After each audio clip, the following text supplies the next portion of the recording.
boleh berjalan bersama dengan Tuhan. Saya percaya generosity is not only about giving, nggak cuma tadi udah dikatakan ya, it's about lifestyle, kehidupan yang dimana kita bergantung bersama dengan Tuhan. Sekali lagi sebelum saya teruskan dalam firman Tuhan, kita boleh berdoa lagi ya. Ayo kita berdoa. Bapak Tuhan, sekali lagi, terima kasih kalau hari ini kami boleh berkumpul bersama-sama dalam rumah-Mu Tuhan. Terima kasih karena Engkau hadir bersama dengan kami. Roh Kudus, aku berdoa, kami berdoa hari ini Engkau ajarkan kami kebenaran-Mu. Aku bergantung sangat kepada Engkau, Roh Kudus, pada firman Tuhan dan Roh-Mu, dan percaya bukan karena kepandaian seseorang berkata-kata yang bisa menjamah menguatkan umat-Mu, tapi karena karena pekerjaan-Mu, Roh Kudus, dalam kehidupan kami. Terima kasih hari ini kami mau belajar mengenai hidup kemurahan, generosity Tuhan oleh karena Engkau. Kami ucap syukur karena Kau baik bagi kami. Di dalam nama Tuhan Yesus kami berdoa. Amin. Amin. Kata generosity itu dari satu kata sebenarnya dalam bahasa Greek wordnya adalah dikaiosune. Dalam bahasa dan diterjemahkan dalam Hebrew sedekah. Di mana kita menemukan arti kata sedekah gitu ya. Kisah Para Rasul 10, 34-35, dikatakan begini, lalu mulailah Petrus berbicara, katanya sesungguhnya aku telah mengerti bahwa Allah tidak membedakan orang. Setiap orang dari bangsa manapun yang takut akan Dia dan yang mengamalkan kebenaran, kata kebenaran ini adalah sedekah atau kita kenal dengan kata generosity. Yang mengamalkan kebenaran berkenan kepadanya. Jadi generosity itu tidak bicara mengenai cuma memberi, bukan itu, tapi sedekah itu bicara mengenai righteousness, kebenaran gitu ya. Saudara kita mereka mengamalkan itu juga, sedekah, kita mengerti kata sedekah ya, memberi gitu ya. But the real word itu berasal dari satu kata yaitu kebenaran, righteousness.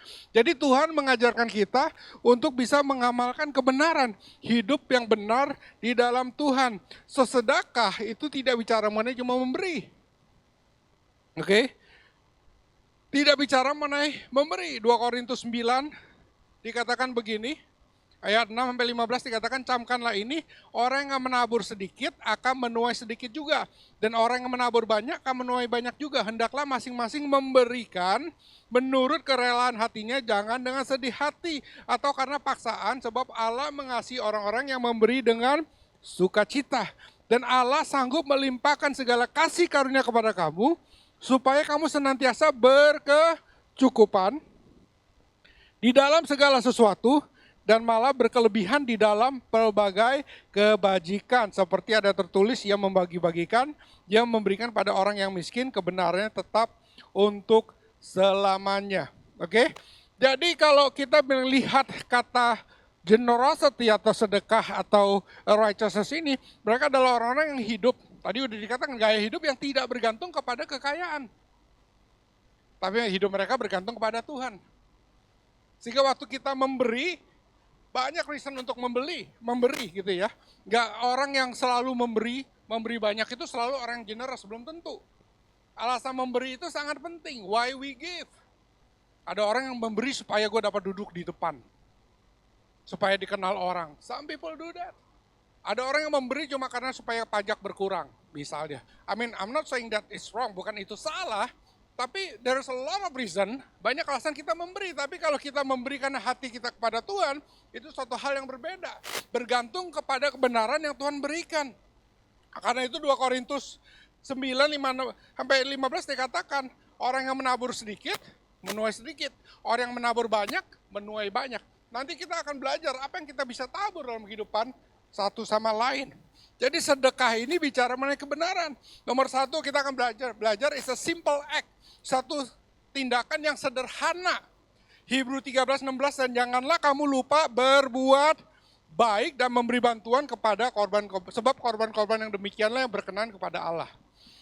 Janganlah kamu lupa berbuat baik dan memberi bantuan, sebab korban-korban yang demikianlah yang berkenan kepada Allah. It's a simple act. Berbuat baik dan membantu orang.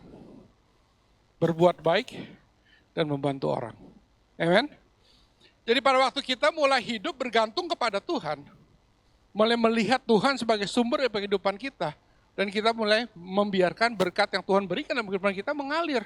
Disitulah kita mulai memberikan bantuan kepada orang.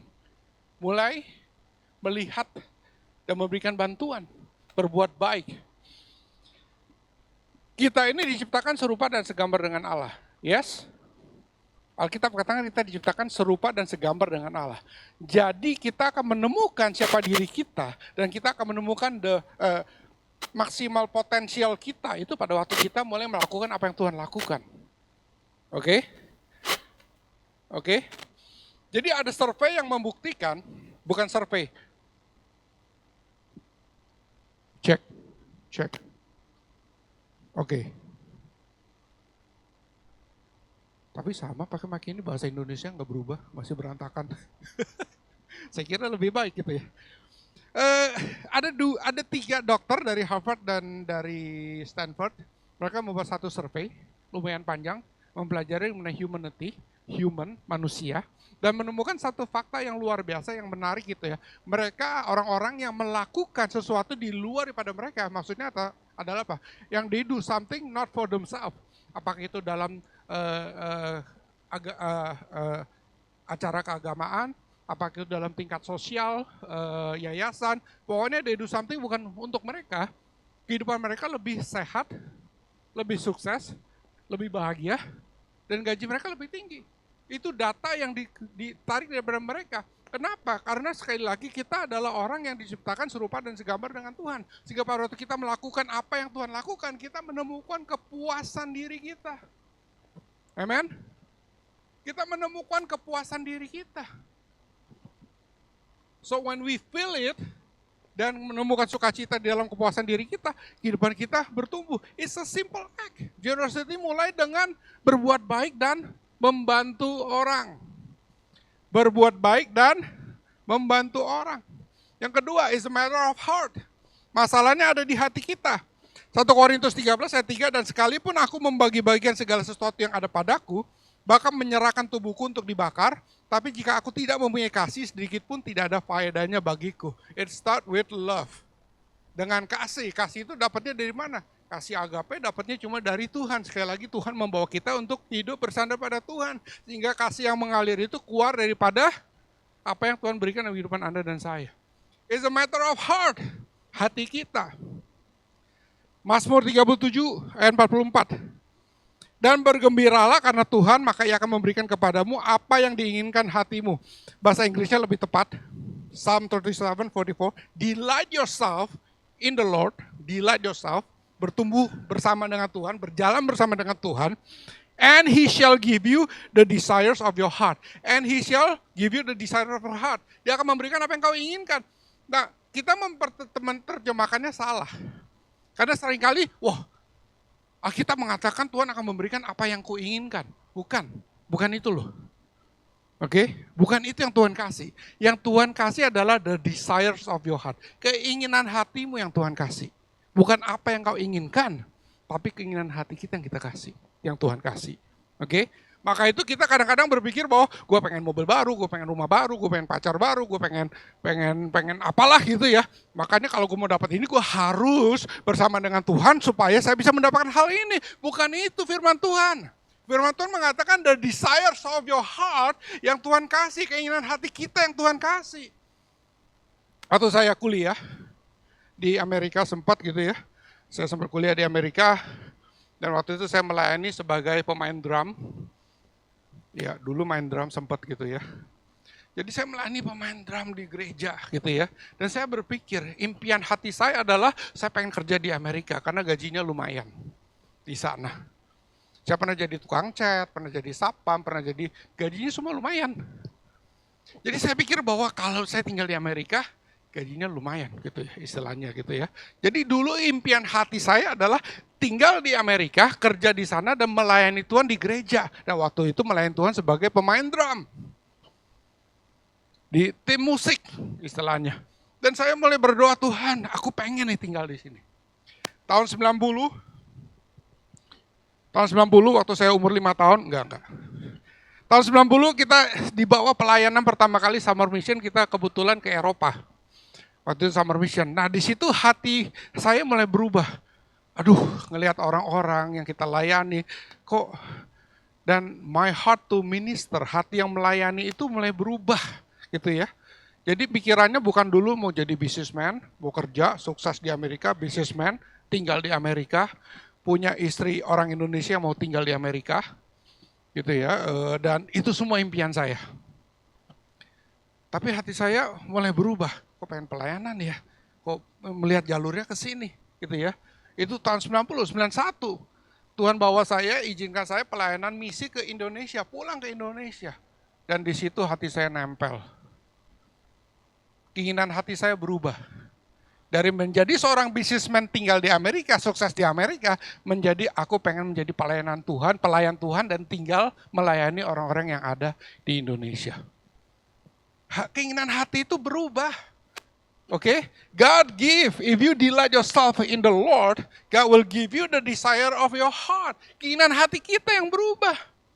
Dan saya bagikan waktu itu belum jadi istri, calon istri saya gitu ya. Saya udah bilang dari awal waktu saya mau minta dia menjadi calon istriku, saya bilang Tuhan panggil saya pulang ke Indonesia. Dan Tuhan panggil saya untuk melayani. Jadi dia tahu dari dulu istri saya bahwa dulu calon suaminya itu tidak akan menjadi konglomerat. Walaupun dia nggak keberatan menjadi konglomerat. Tapi dia tahu dia akan menikah dengan pelayan Tuhan. The desire of the heart, kita berubah, is a matter of heart. Generosity bukan masalah karena kita beri, tapi masalah hati kita. Alkitab katakan begini, di Markus 4 ayat 19, lalu kekhawatiran dunia ini dan tipu daya kekayaan, ingat tipu daya kekayaan dan keinginan-keinginan akan hal yang lain masuklah menghimpit firman itu sehingga tidak berbuah. Alkitab katakan bahwa tipu daya kekayaan. Nah, masalah kita dalam dunia ini karena kita pengen kaya. Dan kayanya itu bukanlah karena di dalam Tuhan, tapi dengan material yang kita miliki. Dan itu yang membuat kita terjerat di dalam masalah. Zaman sekarang, apalagi zaman sekarang. Zaman dimana pinjol merajalela. Banyak orang terjerat dalam masalah itu. Kenapa? Karena mereka pengen cepat kaya. Keinginan hatinya ingin cepat kaya. Makanya Alkitab mengatakan, when we delight in God, keinginan hati kita berubah. Yakobus 1 ayat 15. Dan apabila keinginan hati itu telah dibuahi, dia melahirkan dosa, dan apabila dosa itu sudah matang, ia melahirkan maut. Dosa itu datangnya dari mana? Dari keinginan hati kita. Oke? Mulailah kita berbisnis dengan cara yang tidak sesuai dengan firman Tuhan. Karena apa? Keinginan kita adalah pengen kaya. Dan pada waktu itu dibuahi, itu menjadi dosa. Keinginan hati kita adalah pengen kaya, makanya kita terjerat dalam pinjaman. Keinginan hati kita adalah pengen punya mobil baru. Untuk punya mobil baru, saya harus pinjam uang, karena saya tidak punya uang untuk beli mobil baru. Dan kita mulai terjerat di dalam lingkaran yang membawa kita kepada suatu ikatan yang susah kita lepaskan. Alkitab mau kita hidup bebas daripada itu semua. Sehingga berkat itu bukanlah, sekali lagi saya katakan, berkat itu bukanlah punya banyak, bukan. Banyak orang punya banyak juga nggak diberkati. Berkat itu adalah apapun yang Tuhan kasih kita bisa nikmati. Itu berkat. That's blessing. Bukan punya banyak. Ada orang punya banyak juga nggak diberkati. Kenapa? Nggak bisa menikmati. Selalu pengen lebih lagi, pengen lebih lagi, pengen lebih lagi. Selalu merasa kurang padahal udah punya banyak. Rumah 3 masih kurang. Butuh rumah 4, dikasih rumah 4 masih kurang, butuh 5. Dan nggak akan selesai-selesai. Tapi kalau kita diberikan apapun yang Tuhan berikan, dan kita bisa nikmati, wow, that's blessing. Keinginan hati kita yang berubah. Generosity is a matter of heart, masalah hati kita. Di mana kita melihat bahwa Tuhan lebih penting daripada apapun yang di-offer daripada dunia ini. Tidak terjerat di dalam trap, pengen cepat kaya. Karena itu iklan-iklan kayak begini paling cepat ya. Pengen cepat kaya, ini jalannya. Terus kita terjeratlah di situ. Alkitab udah katakan, Amsal katakan apa yang kau dapat cepat, kau akan hilang cepat juga. Tapi kalau kau dapat dengan bekerja keras, itu yang akan menjadi berkat. Bertumbuh-tumbuh dan menjadi berkat. Itu udah dikatakan dalam firman Tuhan. Jadi satu-satu aja, do it. Nikmati apapun yang Tuhan berikan. Udah, nikmati. It's a matter of heart. It's not only money, nggak cuma duit. Kita nggak bicara mengenai uang aja. 1 Timotius 6 ayat 18 dikatakan, peringatkanlah agar mereka itu berbuat baik, menjadi kaya di dalam kebaikan, suka memberi dan membagi. Kita patah peringatkanlah mereka supaya mereka itu berbuat baik, menjadi kaya dan kebajikan, suka memberi dan membagi. 3 area dalam sedekah atau righteousness. Pertama adalah giving of our substance, memang memberi apa yang kita miliki. Kedua, memberi kekuatan kita. Ketiga, memberikan hikmat kita. Dalam firman Tuhan, Abraham dikatakan excel, melebihi daripada 3 hal ini. Dia menggunakan kekayaannya untuk memberkati orang-orang yang datang bertamu, dikasih tempat tinggal, dikasih makan, dan itu dikatakan substance, apa yang dia punya dia bagikan. Kedua, dikatakan juga dia memberikan kekuatan dia.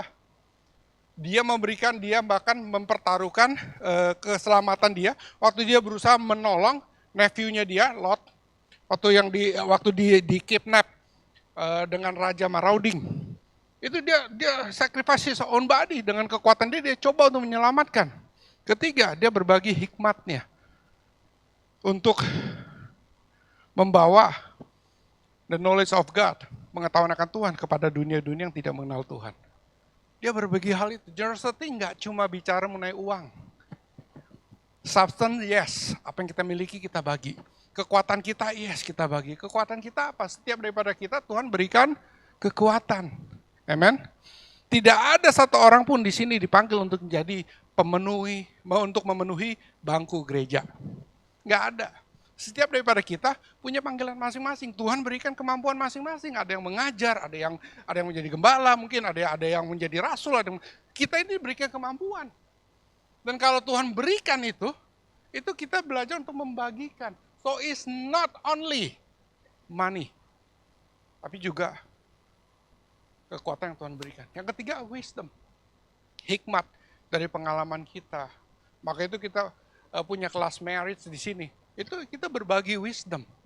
Pengalaman kita bagikan sehingga satu sama lain bisa belajar dari satu sama lain. We share the wisdom yang Tuhan berikan dalam kehidupan kita sehingga kita bisa melakukan hal itu bersama-sama. Amen. Generosity is not only talking about money. It's about uang, yes. Kekuatan kita, yes. Wisdom, yes. Untuk itu kita perlu satu kata, peduli dengan orang, mengasihi orang. It's not only about money.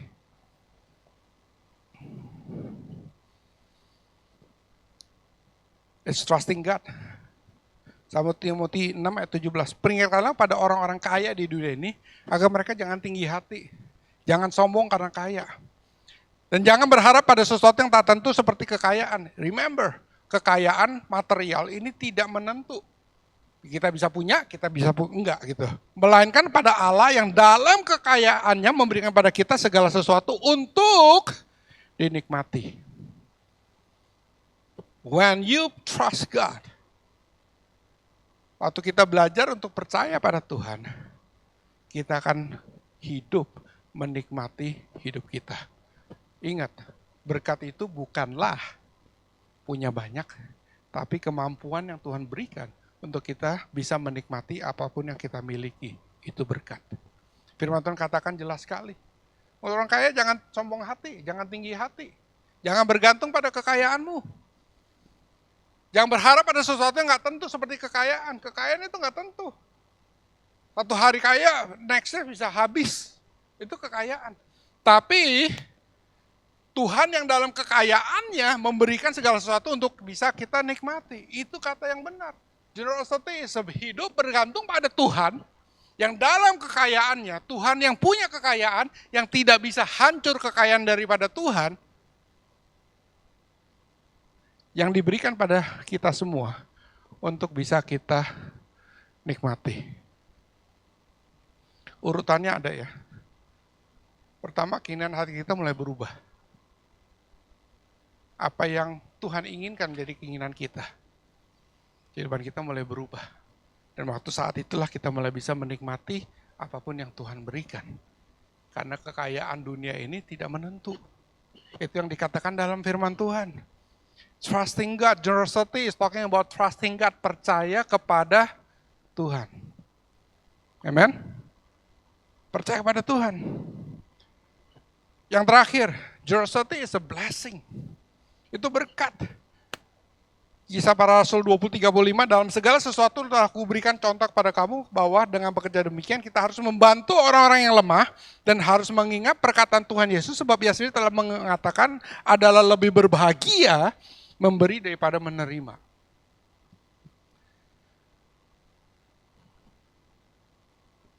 Memberi daripada menerima. Lebih mending mana? Menjadi pengemis atau menjadi orang yang pengen bisa memberikan kepada pengemis? Ada yang happy jadi pengemis? For me, generosity is both side. Maksudnya memberi juga, menerima juga. Karena menerima itu bukan masalah kita perlu. Kadang-kadang kita mengizinkan orang lain untuk menerima berkat dalam memberi. Amen. Orang yang generous itu nggak cuma mau bayarin makan, tapi mau juga dibayarin. Kalau orang yang cuma mau dibayarin, nggak mau dibayarin, itu namanya sombong. Kalau orang yang cuma mau dibayarin, nggak mau bayarin, itu namanya pelit. Orang generous adalah mereka mau bayarin orang, tapi juga nggak keberatan dibayarin. Jika orang yang ngebayarin itu juga bersuka cita, karena bisa atau boleh membayarin kita makan. Right? Ya, ya kan? Pokoknya apa-apa, orang lain nggak boleh bayar, harus saya. Itu sombong. Tapi kalau orang, pokoknya gue nggak bisa, gue nggak mau bayar, harus orang yang bayar. Tiap kali bayar ke WC, itu pelit. Ada kan teman-teman begitu makan, begitu waktu bayar hilang deh. Kemana ya? Oh katanya ke WC. Lama banget ke WC kagak keluar-keluar. Begitu bayar lunas baru dia keluar gitu. Udah ya. Amin. It's depend on God. Suatu saat saya menggembalakan di FX. Ada English service di FX gitu ya. Makanya saya selalu bilang kasih karunia Tuhan untuk saya bisa mengembalakan di bahasa untuk mengembalakan bahasa Inggris gitu ya. Saya emang nggak mengerti gitu ya, karena kenapa orang bule bisa ngerti bahasa Inggris saya. Padahal orang saya aja kadang-kadang kagak ngerti saya ngomong apa. Tapi saya menggembalakan English service waktu di FX. Dan kita suka ada event. Waktu saat itu saya seorang pendeta juga seorang businessman. Ya. Jadi kita banyak yang profesional, anak-anak muda, banyak sekali anak-anak muda. Waktu saya mulai, banyakkan anak muda. Jadi semua belum jadi. Biasa kalau kita ada event, terus ada fundraising, biasanya ini yang saya lakukan. Pokoknya kalian nyumbang berapa yang ada, sisanya biasanya ya udah saya memenuhi. Saya penuhi sisanya. Satu hari ada satu event, kita lagi ngumpulin duit, terus Tuhan suruh saya kasih a certain amount. Dan amount itu nggak besar. 500.000 kamu kasih. Saya kaget. Tuhan yang benar nih 500.000. Iya. Saya bilang ini guru Inggris saya. Saya punya satu orang bule. Kerjanya adalah ngajar bahasa Inggris. Dia aja nyumbang 1 juta. Masa gue 500.000? Ini bahasa orang sombong. Oke. Masa gue 500.000? Dia bilang Tuhan iya aku mau kamu kasih 500.000. Saya bilang kenapa Tuhan? Kok cuma 500.000? Kan bukankah semakin memberi, semakin diberkati, semakin. Tapi the reason I give adalah pokoknya kalau kurang. Dan Tuhan katakan kenapa 500.000? Tuhan bilang gini, karena saya mau orang-orangmu bukan bergantung pada kamu, tapi bergantung pada saya. I want my people. Saya mau orang-orang saya tidak bergantung sama kamu, tapi bergantung sama Tuhan. Aduh, ampuni aku Tuhan, orang sombong. Jadi saya kasih 500.000, saya bilang ini 500.000 ya. Mereka juga kaget, Pastor Herman kasih 500.000 aja, ya 500.000. Dan percaya bahwa Tuhan bisa memenuhi kebutuhannya. Let the people not depend on the rich people, atau orang yang punya, tapi depend on God. Karena Tuhan adalah Tuhan yang selalu mau memberkati. Selalu mau kita mengalami hal yang kita bisa nikmati. Bukan terjerat dalam pinjaman, bukan terjerat dalam masalah. No. Tapi ada hal yang perlu dirubah dulu, keinginan hati kita dulu. Kalau keinginan hati kita nggak berubah, ya selamanya kita nggak akan keluar daripada ini. Kalau saya pengen punya, keinginan hati saya adalah pengen punya rumah di Bali yang tanahnya berapa hektar? 4 hektar. Iya, saya nggak akan pernah bebas kalau keinginan hati saya seperti itu. Kemarin di-sharekan satu data, wah tanahnya gede. Saya bilang, waduh saya daripada beli ini sih, saya mendingan dikasih sih. Semuanya setuju? Punya keinginan yang sama? Iya kan? Tapi kalau nggak dikasih ya udah nggak apa-apa. Apa yang saya punya kita nikmati. Kalau nggak punya tanah 4 hektar ya udahlah. 1 area pun kita bisa nikmati kok. Yes, it doesn't matter. Waktu kita bersama dengan Tuhan, kita bisa menikmati apapun yang Tuhan berikan. Dan kita bisa berbagi hal itu. Nggak harus uang. Kalau ada uang, yes. Kalau nggak waktu kita, kekuatan kita, bagikan. Kalau nggak hikmat, boleh kita bagikan pada satu sama lain. God wants you. Tuhan mau kok kita hidup kehidupan yang berkelimpahan ini. Sekali lagi, kelimpahan itu nggak bicara mengenai cuma uang. Tapi kelimpahan di dalam kebajikan. Kelimpahan di dalam hati yang selalu mengalami berkat. Tuhan kasih segini, terima kasih. Aku bisa menikmati hal ini. I can enjoy this. Tuhan berikan kemampuan untuk kita, untuk bisa menikmati apapun yang di tangan kita. That's blessing. Itu berkat. Dan Tuhan mau kita hidup seperti itu. Boleh kita berdiri bersama-sama.